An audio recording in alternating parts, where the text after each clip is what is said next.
Hello everyone, today we're diving into more of Quagmire's kind-hearted antics. I've handpicked the funniest moments just for you. Hope you enjoy, and don't forget to like and subscribe to my channel. Saving a beautiful girl in Season 4, Episode 3. Remember Quagmire's legendary question, what's CPR? Well, let me take you back to that hilarious moment. Quagmire and his friends were out bowling. Mort was one strike away from victory, and despite his bladder being out of control, he managed to win the game with a light throw. Oh God, the pressure's too much. I just lost control of my bladder.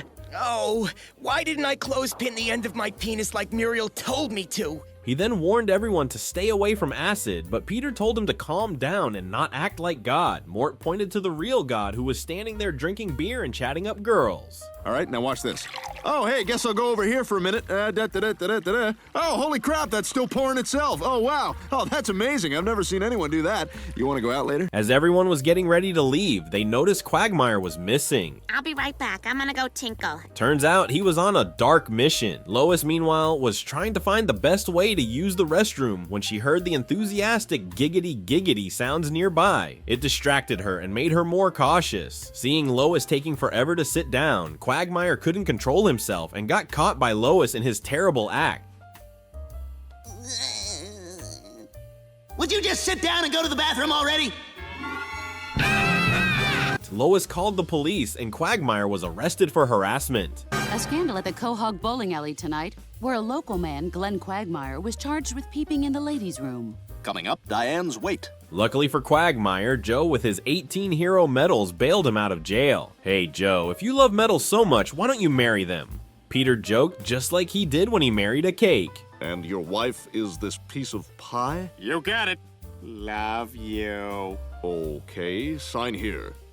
You know what? You can probably go ahead and cancel that. Peter then demanded Lois apologize to Quagmire for getting him arrested. Apologize? That's ridiculous. Quagmire should be the one apologizing to Lois for peeping at her. But Peter had a different perspective. Quagmire found Lois attractive, so he couldn't help himself. Well, clearly he thinks you're attractive, Lois. It's a positive thing. Thank you, Glenn, for complimenting our family. What a great husband, right? This made the wives even more furious, feeling they couldn't live near someone who disrespected women like that. As Peter was defending Quagmire, a chicken flew out of nowhere and attacked him, protesting what he had just said. Okay, first of all, Bonnie, you've been pregnant for like 6 years, all right? Either have the baby or don't. Second of all, Quagmire's a good guy. He's just a little mixed up. They had an intense fight, and luckily, Peter emerged victorious. He went back home and successfully convinced Lois to give Quagmire another chance to make things right. Second of all, Quagmire's a good guy, you know? He's just a little mixed up, that's all. Come on, give him another chance, huh? All right, but one more incident like the one at the bowling alley and Quagmire is out of this neighborhood. To help Quagmire become a better man, the guys used a ceiling fan in a Victoria's Secret catalog. Oh God, dead kittens, old nuns, really old nuns, Renee Zellweger. Oh, there we go. Hey, good. After passing the test, Quagmire was allowed back in public. When Lois doubted this, Peter assured her that Brian had a great idea to help Quagmire control himself. Ha! Yes! Score! Boy, I'd really like to chew on my crotch right now. Okay, Quagmire, time to take off your training wheels. Quagmire looked around but felt uneasy, losing control again and running into the mall's changing room, where he found a girl having a heart attack. He rushed to perform a CPR-like technique to save her.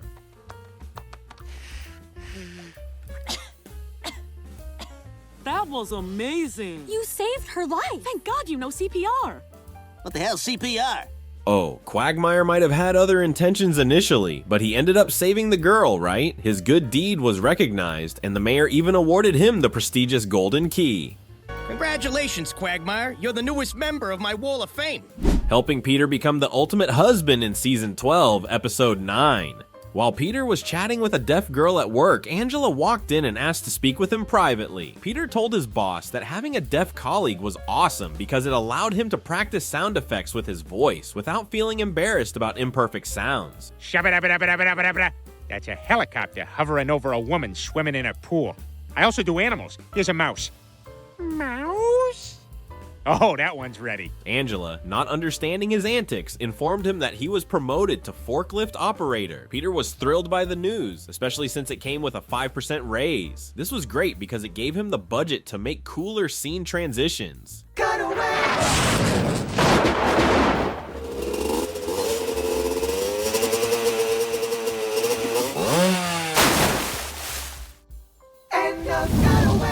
The forklift training process was hilarious. Peter found it difficult and was about to give up, but then he remembered that if he could learn to use stickers, he could definitely learn to use a forklift. Peter, you can run now, and no one will call you a quitter.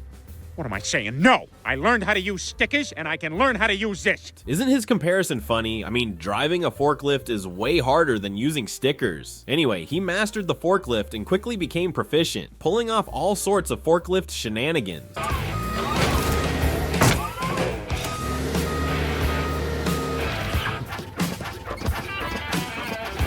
He excitedly showed off his new toy to his friends. Quagmire hoped it wasn't another one of Peter's boring podcasts where he spent 15 minutes listing hats. But this time, Peter didn't disappoint Joe and Quagmire when he brought a forklift. First, he fulfilled Joe's dream of feeling like he could walk again. Joe got used to the new perspective, amazed at seeing the top of a car for the first time. He was so immersed in the new experience that he didn't realize his pants had fallen down. How's the weather down there, you short idiot? Should we tell him his pants fell off? No, let's wait a while.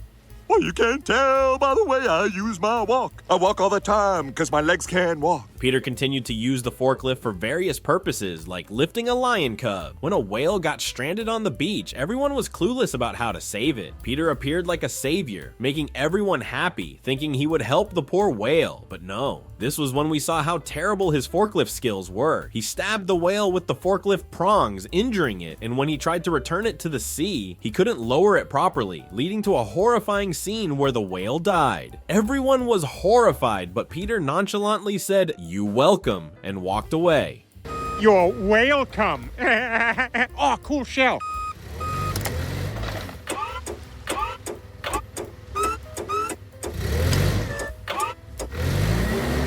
Back at the brewery, Peter felt this was a fantastic job. He looked at a 2,000-liter beer tank and said he always thought he could drink it all, but never tried because he couldn't lift it. But now, with the forklift, he wanted to give it a go. Peter drove the forklift, lifted the beer tank, and started drinking amidst the cheers of the brewery staff. This challenge didn't end well as Peter passed out, causing the forklift to move freely and crash straight into the business office where his manager was having a meeting. The strong impact woke Peter up and he was immediately fired. Griffin, you're fired! See if I care. Hello, Cobra? I'd like to pay $1,300 for 1 month of health insurance. Peter's unemployment was hitting the family hard financially. Things got so bad that Chris had to photobomb other kids' school pictures. Lois complained that it had been 3 weeks since Peter found a new job. Peter insisted he was trying his best and almost landed a job at a school. So what makes you want to be a crossing guard? I don't know, I just thought it would be cool to decide which kids do and don't get hit by a car. Lois wanted to work to support the family, but Peter, feeling dramatic, declared he'd rather die than let his wife work. Lois, I'll be damned if I will let my wife be a prostitute. What? No, I'll get a regular job. What, like a lawyer?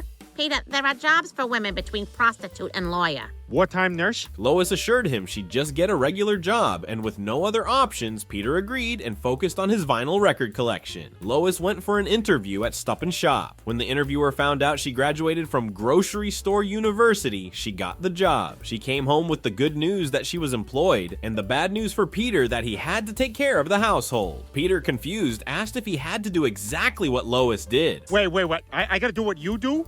Spending the whole day taking Tylenol PMs and straddling the bath faucet? Well, the guy knows what's going on here, I'll give him that. Oh no, Peter. Lois meant he had to cook, clean, and take care of Stewie. Meg doubted Peter's ability to manage the household, but he reassured her that it couldn't be harder than his stint at the bowling alley. On his first day of housework, Peter used the dishwasher to wash clothes because the washing machine was acting up. What the hell? What's going on down here? This is washing machine stuff. Go back upstairs, suckbag. He described every step of changing Stewie's diaper in such detail that it stressed Stewie out. Then came the hilarious scene where Peter, ready to serve dinner, realized he had mistaken his kids for food. Now, I don't want to pat myself on the back, but I worked all day getting them just right. Holy crap! Oh my god. Then that means... He roasted Chris, froze Stewie, and microwaved Meg. Classic Peter. When Lois got home, she was pleasantly surprised to see that Peter had done a fantastic job with the housework. Everything was neat and tidy. She wanted to reward him for all his hard work, but Peter declined, saying he was too tired. Lois, however, was determined, pointing out that it had been ages since they last had some fun together. Peter, seeing her point, tried to oblige. He put on her shirt, revealing his delightful love handles. Come on, where's my big, strong man? Putting on one of your dress shirts to look sexy? But when the lights went out, Lois was disappointed to find that Peter's equipment was more like a caterpillar than a butterfly. Peter confessed that he was just too exhausted to satisfy her. This left Lois unhappy, and suddenly, Quagmire burst into the room like the Roadrunner. Well, somebody's gotta have sex with me. Lois, don't say that. Quagmire will show up like the Roadrunner. It's okay, your vagina's just a painted-on hole. The next morning, Peter woke up to Brian and Chris teasing him about his lackluster performance. You can't get a boner! You're a failure as a man and a father! This made him feel down, but Lois reassured him that there was a treatment available. He just needed to see a doctor. Peter refused, feeling it was too humiliating, but Lois argued that this wasn't the most embarrassing thing about him. I don't want to do that. I'm embarrassed. This shouldn't embarrass you. The size should embarrass you. Dr. Hartman, dressed in women's pajamas, asked Peter if he found it exciting. Good grief, Peter's straight. How could he possibly be into that? After showing Peter his tattoo, Dr. Hartman concluded that, What if I show you my tattoo? Nothing. Well, you got a dead rat in your pants, mister. Peter stayed out late drinking beer with his friends, too afraid to go home and disappoint his wife even more. Quagmire asked what was going on and learned that Dr. Hartman had diagnosed Peter with impotence. Quagmire reassured him not to trust Dr. Hartman, who once misdiagnosed him with gonorrhea. You know, Dr. Hartman once told me I had gonorrhea, so I hit him in the head with a bat. I give gonorrhea, I don't get gonorrhea, okay? Joe chimed in, suggesting Peter look on the bright side. Without sex, he'd have more time for other things, like playing the trombone. Peter can't get an erection. Determined to help his friend, Quagmire vowed to cure Peter's impotence. Let's tackle this together, he declared. First, Quagmire tried a creative method, having a loudmouth from Boston yell at Peter's nether regions until they were scared into action. You hear me in there, dum-dum? Let's look alive. Listen, I could be nice about this, or I could get my brother. And he did some serious time for throwing a turkey off a bridge into a car. It's not working. When that didn't work, Quagmire decided to use a special technique he called the puppet. Essentially, he took control of Peter's little cucumber. Gritting his teeth, Quagmire began the new method, and things went smoothly. So smoothly that Peter started changing the pace, surprising Quagmire, who had to keep up. As a former Navy pilot, Quagmire handled it well, making Lois happy until Joe couldn't resist and wanted to try controlling it himself. Oh, Peter, that's new. Let me try. Try it. Another failure left Peter lamenting if he would be impotent forever. No, Quagmire insisted, pointing out that Peter had become weak since losing his job. All he needed was to get his job back, and everything would return to normal. The key issue was Peter accepting a promotion, which was a mistake. Realizing this, Peter saw the solution to his problem.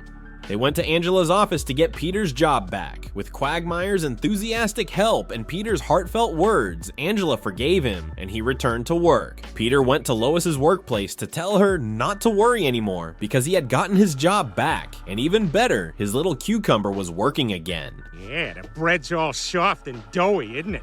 And the inside of the bag's always wet because those hairy dummies put it in too hot. This is a cool place. Quagmire saves the crew and passengers in Season 15, Episode 10. The guys are at the Drunken Clam watching American Inventor, The Truth About Henry Ford, when Quagmire walks in wearing his pilot uniform. Peter, ever the jokester, teases him, saying his outfit looks like a parade costume. Oh, hey, Quagmire, how was marching band practice? Feeling disrespected, Quagmire retorts that it took years of special training to earn that uniform. Peter, unimpressed, quips that the only thing that takes years of training is his lazy eye. Too far! Too far! Hold still. Thank you, Korean sweatshop animator. You've earned your nickel this week. Quagmire, with his pilot perks, decides to take his friends on a trip to San Francisco. Peter gets excited, reminiscing about movies like Milk and the Band Played On, and asks a Korean artist to turn them into X-Men. Oh, wow, this would be great. Hey, can you make us X-Men? What a surprise. Peter packs his bags, completely forgetting that Lois had planned a spa getaway with Bonnie and Donna. Despite Lois reminding him a month in advance and the taxi waiting outside, she ends up staying home because once Peter sets his mind on something, there's no stopping him. Come on, we gotta go now. Let's go, move it. I'm in the shower. It doesn't matter, we're stealing Lois's cab. Son of a... and the idiot took my suitcase. Aw, he was taking me with him. First stop in San Francisco, getting a lesbian haircut, then sightseeing at the Golden Gate Bridge, Lombard Street, and Ghirardelli Square. Peter insists they tuck in their shirts, wear oversized helmets, and ride segways. I was thinking we could tuck our shirts into our pants, put on huge helmets, and ride segways. We're not from here! We're not from here!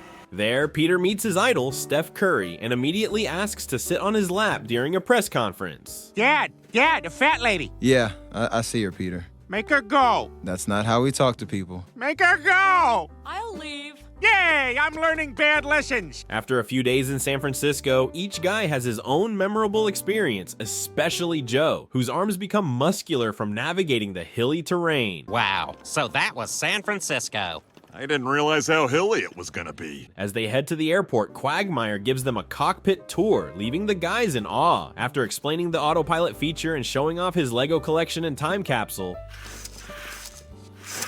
By God, we're levitating! That's just a box full of costumes. It's my back in time box! Peter declares that being a pilot is basically doing nothing. This offends Quagmire, a former Navy pilot who angrily kicks them out, but not before Peter farts in the cockpit. Get the hell out of my cockpit! Joke's on him. I farted just before he kicked us out. Oh, God! The flight is interrupted by armed hijackers from first class. Joe quickly tells the co-pilot to lock the cockpit door to keep Quagmire safe, but there's little they can do as the hijackers take control of the plane. This plane now belongs to us. You move, you're dead. So nobody try to get smart. Page 100. Quagmire tried to contact the control tower for help, but couldn't because the hijackers had jammed the signal, forcing him to use backup communication methods. Hello? Can you hear me? This is Flight 364. We're being hijacked. I can hear you. Oh!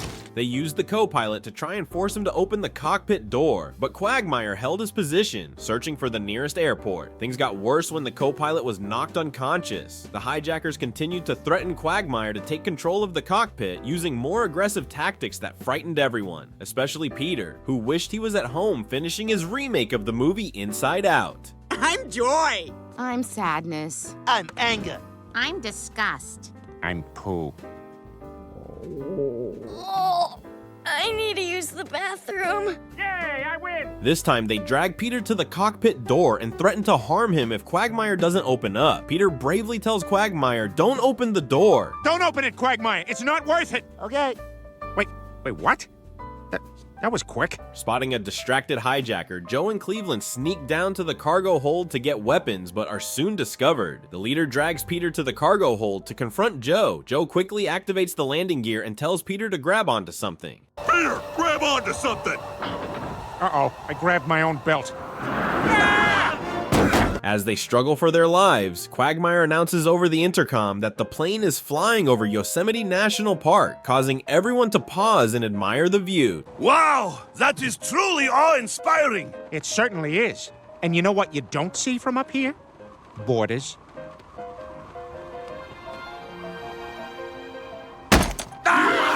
Taking advantage of the distraction, Cleveland throws a suitcase at the hijacker's head, saving Peter. Back on the plane, Joe delivers a cool one-liner, but his gun is out of bullets, putting them all in danger. Luckily, Cleveland quickly throws hot coffee in the hijackers' faces, allowing Joe to take down 2 of them. Celebrating their victory, Peter jokes that they handled it faster than signing the treaty at Appomattox. So if I sign this, the war is over, we surrender, and we still get to be dicks forever? Okay, you win. Just when they think it's over, a backup hijacker emerges, planning to crash the plane into Las Vegas. Say goodbye to Rita Rudner. He tells Quagmire as they approach Vegas. Is your plan just to kill Rita Rudner? No, we're going to crash into the biggest hotel on the strip. Killing Rita Rudner will just be the custard on the dumpling.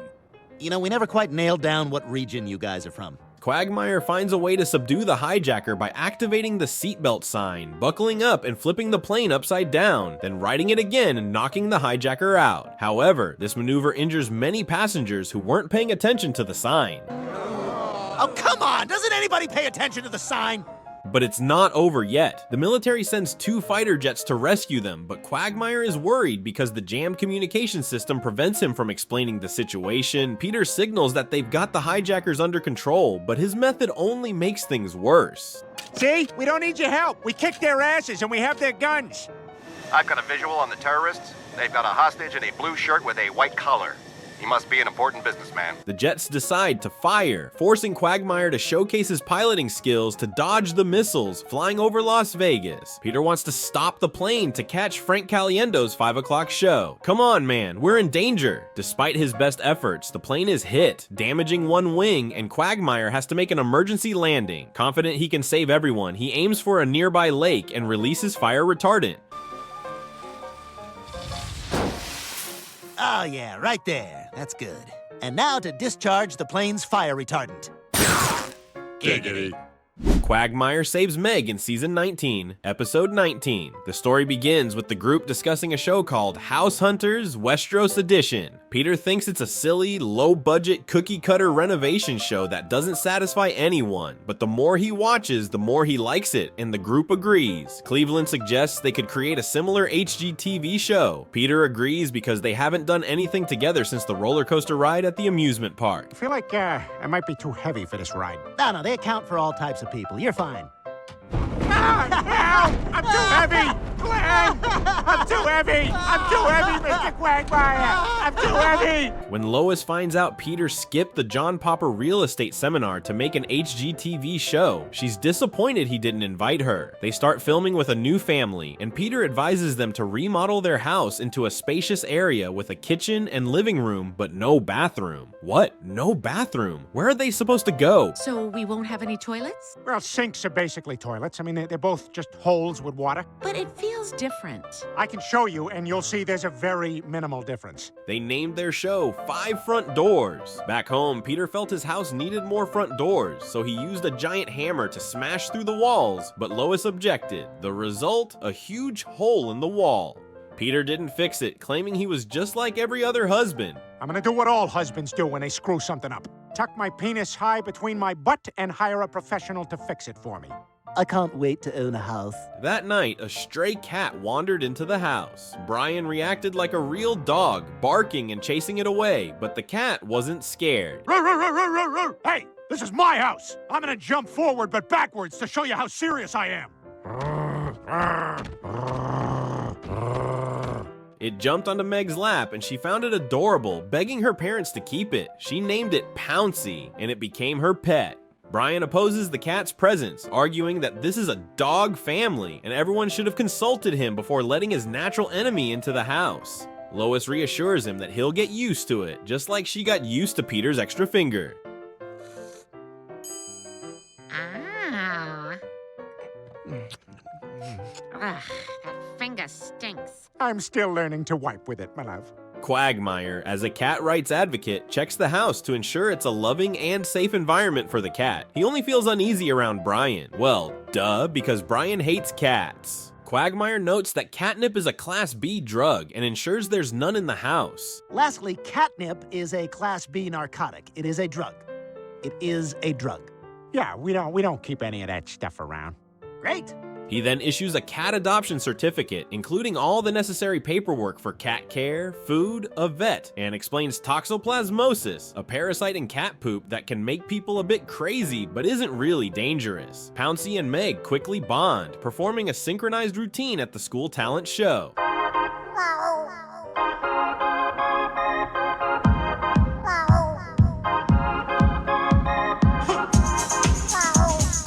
The next morning, Pouncy surprises Stewie by waking him up with her butt in his face. Ah, I looked right at it! Oh, it looks like a worn-out dartboard bullseye. How was Michael Jackson so into this? She then shocks Brian by talking. Seeing Brian's astonishment, Pouncy explains that all cats can talk, but choose to stay silent because humans are weird. She further reveals that cats see humans as pets and has big plans for Meg, which infuriates Brian, who vows to expose her scheme. I am still this family's dog, and I'm not gonna back down to some cat.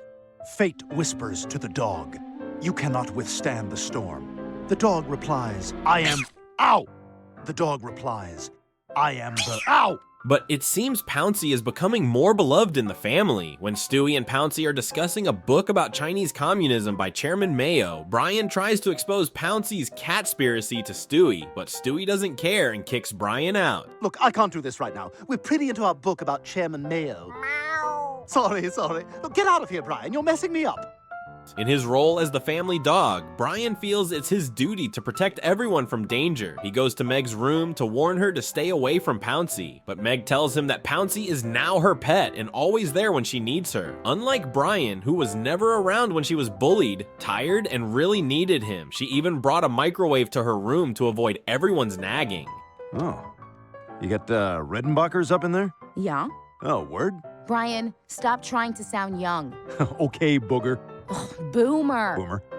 Pouncy then begins to execute her plan. She jumps with Meg in the room and starts manipulating her, saying, "You're mine now, Meg," and scratches her neck as a mark of ownership. Ow! I like ow. Hey, whoa, weird. Sorry to interrupt. I'm just cleaning my plates. That night, Meg dreams of many cats and cat nannies. She wakes up manipulated by Pouncy and sneaks out past Peter. Say goodbye to Meg.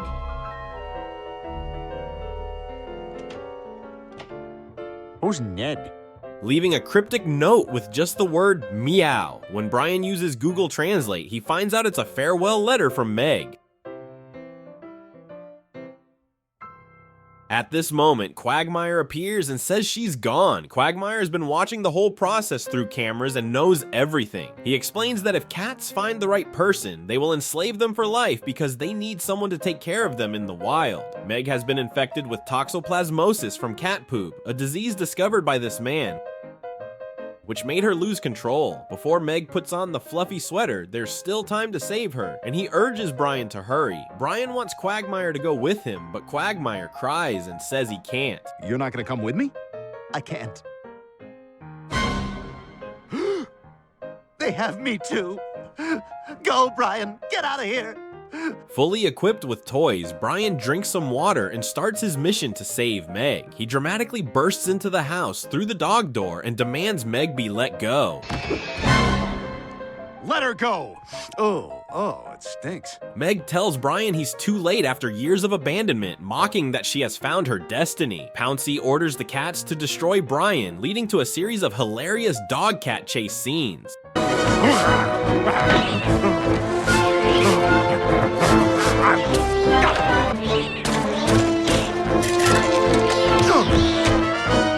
Despite being well prepared with mouse toys, spray bottles, and lasers, Brian is temporarily able to fend off the cat attacks, but the sheer number of cats overwhelms him. Just when it seems all is lost for Meg and Brian, Quagmire appears. Midnight. Not a sound from the pavement. What? It's from cats, you idiot. Oh, word? Brian! He tells Meg she has a long future ahead and is too young to give up everything for the cats. She has a dog and a family who cares for her, while he has nothing. So he wants to take care of all the cats here. Moved by Quagmire's heartfelt words, Meg gives him the sweater to become the cat nanny in her place. What a heroic act. I love Quagmire. Back home, Brian is determined to be a good dog for Meg, but he quickly regrets it. Me and the peanut butter are heading up. See you in 7 minutes. Chunky's kind of a weird choice, yeah? Yep. Should I pause Hawaii 5-0? Nah, just watch it, but don't delete it. Training Meg to defeat Mike Season 12, Episode 4. In this episode, Meg spills her lunch on Mike, making him furious. He challenges her to a fight on Friday. What's your name, dude? Meg Griffin! 3 o'clock, Friday. I will destroy you. Despite her efforts to avoid the confrontation, she ends up crying until she meets her savior, Quagmire. He promises to help her defeat Mike Pulaski. Wow, thanks, Mr. Quagmire. Well, I better get home. What a good way to get around town. Flashback to 1986. During the intense Coke Wars, Quagmire was in high school, sitting in the cafeteria with the RC Cola group. Tracy Bellings approached him and asked why he wasn't drinking Coke. Why aren't you drinking Coke, you dork? Pepsi would also be acceptable. It doesn't have to be a two-cola system. RC is what keeps the big guys on their toes. Quagmire replied that RC Cola was just as good and helped people focus. Tracy grabbed him by the collar and asked if he knew what RC stood for. Chicks rule, she said, before tormenting Quagmire. This marked the beginning of a long, abusive relationship that Quagmire remembers to this day. It's one thing if you put your penis inside out in the safety of your own bedroom, but to have it done in the cafeteria? To this day, I can't have sex with a woman against her will without thinking about rape. This is the main reason he decides to help Meg defeat Mike. Meg thanks him and shares that she hasn't been this scared since her dad went 6 months without a bath. Hungry! Hungry! Pour food on my pile! Okay, Peter, here you go. I will assimilate this new smell into the larger Borg of my smells. The first lesson is to channel her anger. Quagmire makes a mask of Peter, Meg's main bully, and tells her to kick it hard when he gives the signal. However, before they can start, Joe arrives, mistaking the mask for the real Peter, and asks to speak with him privately. I don't know, he's just so needy, and I feel like he's jealous of our friendship. You all right, Peter? You seem a little quiet today. I'm fine. Oh, okay. Meg is intimidated by Mike's large physique, but Quagmire reassures her that her disgusting body can be a powerful weapon if used correctly. They play old Nintendo games to build her strength. I'm in the video game too! To get Meg in shape for the fight, Quagmire makes her drink raw eggs without the yolk. I don't see any yolks. Just drink it. The battle began, and Mike quickly gained the upper hand, relentlessly attacking Meg. Quagmire reminded Meg to use her disgust. Relax my throat and make eye contact? No, the fighting stuff. She kissed Mike, stunning him, then used a pimple to shoot pus into his face, causing him to vomit on the spot. What's your problem, dude? You've got major issues. Oh my god, she's crazy! Did you hear the volleyball team lost in San Diego? Finally, she used her ultimate move, revealing her grotesque body, making Mike melt in agony. Her victory ensured, Quagmire was overjoyed and proud. In this episode, Quagmire proves to be a good person, despite his unconventional training methods. He truly motivates Meg and helps her discover her strengths to defeat the psycho Mike.